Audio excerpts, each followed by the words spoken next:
saya pernah melihat waktu itu masih mahasiswa, Bang Akbar memimpin kampanye dengan tokoh-tokoh Golkar yang lain.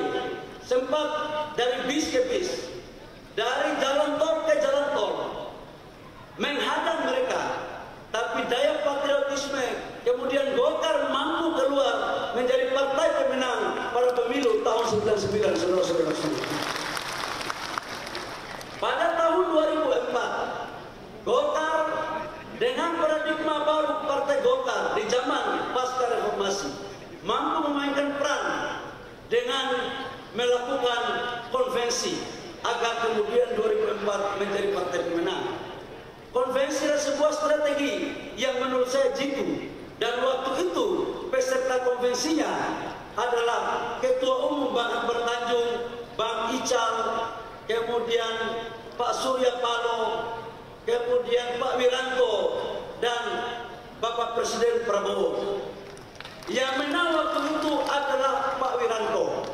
Namun dalam Pilpres belum Allah mengizinkan jadi presiden. Tetapi yang kalah konvensi 20 tahun kemudian langsung terpilih jadi presiden. Jadi memang di Golkar ini ya ketua umum itu belum tentu jadi presiden. Belum tentu. Karena Golkar ini inklusif. Dan itu telah dicontohkan oleh Bang Akbar. Beliau ketua umum membuka diri bagi yang lain untuk ikut berkompetisi. Artinya apa? Yang saya mau sampaikan bahwa Golkar sebagai partai yang betul-betul adaptif, yang mau mengikuti perkembangan tentang sistem politik yang ada. Pasca pemilihan konvensi, apakah kemudian Partai Golkar sudah selesai? Enggak lagi. Muncul fase berikut. Pasca konvensi, Partai Golkar melahirkan kader-kadernya yang luar biasa, kemudian mendirikan partai lain. Jadi Golkar selalu silih berganti, naik turun. Diawali dengan Hanura yang didirikan oleh Pak Wiranto. Waktu itu orang berpikir Golkar akan semakin suaranya turun.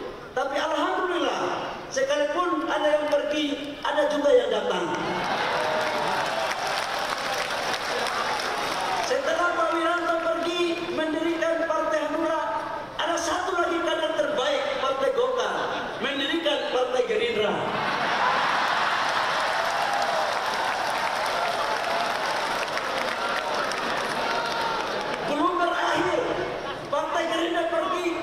Satu lagi kader terbaik Partai Golkar mendirikan Nasdem.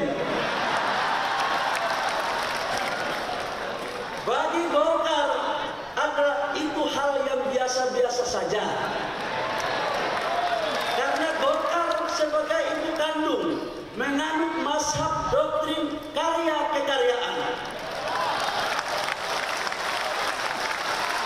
Golkar menghargai perbedaan pilihan kader-kader Partai Golkar, karena sesungguhnya Golkar adalah gudang daripada kader-kader yang berkualitas.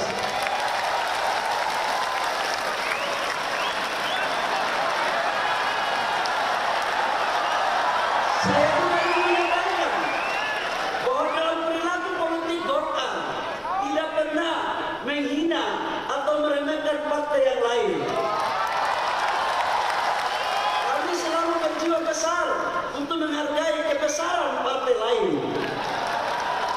Dan oleh karena itu dalam perspektif hubungan kami dengan partai-partai yang lain, khususnya alumni-alumni Partai Golkar, kami seperti satu rumah, cuma beda kamar saja.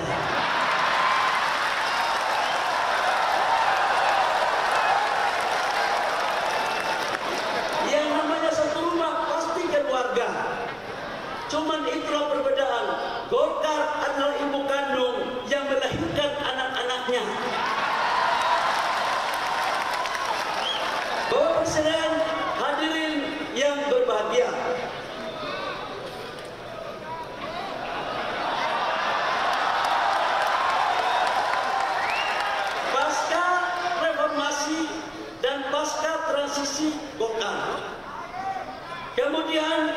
di tahun 2024 adalah tahun politik.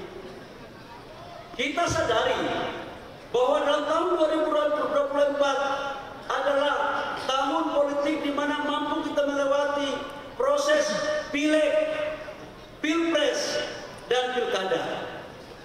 Khusus untuk pileg, alhamdulillah Partai Golkar selalu ada pada garda terdepan untuk memperkuat fondasi-fondasi dukungan dengan melakukan konsolidasi internal dan eksternal. Khusus untuk konsolidasi internal, melakukan konsolidasi struktural dari tingkat DPP, DPD 1, DPD 2, kecamatan, desa, sampai dengan tingkat RT. Tidak hanya melakukan konsolidasi, juga mampu memberikan diklat-diklat, training-training sebagai bagian daripada kebesaran Partai Golkar. Dan alhamdulillah hasil daripada pileg, Golkar mampu meraih suara sebesar 102 kursi di DPR RI. Kami nomor 2 Bapak Presiden. Kami nomor 2, ya di bawah dikit PDIP. Di atas sedikit Gerindra. Kami di tengah-tengah saja. Dan ini mencerminkan, tetapi untuk DPR Kabupaten Kota, izinkan kami Bapak Presiden dan seluruh ketua-ketua umum partai lain bahwa Golkar menang di 15 provinsi dan sekaligus menjadi ketua DPR provinsi dan menang di 300 lebih kabupaten kota dengan total jumlah anggota DPR kabupaten kota sebesar 290 dan yang terbanyak dibandingkan dengan partai-partai yang lain.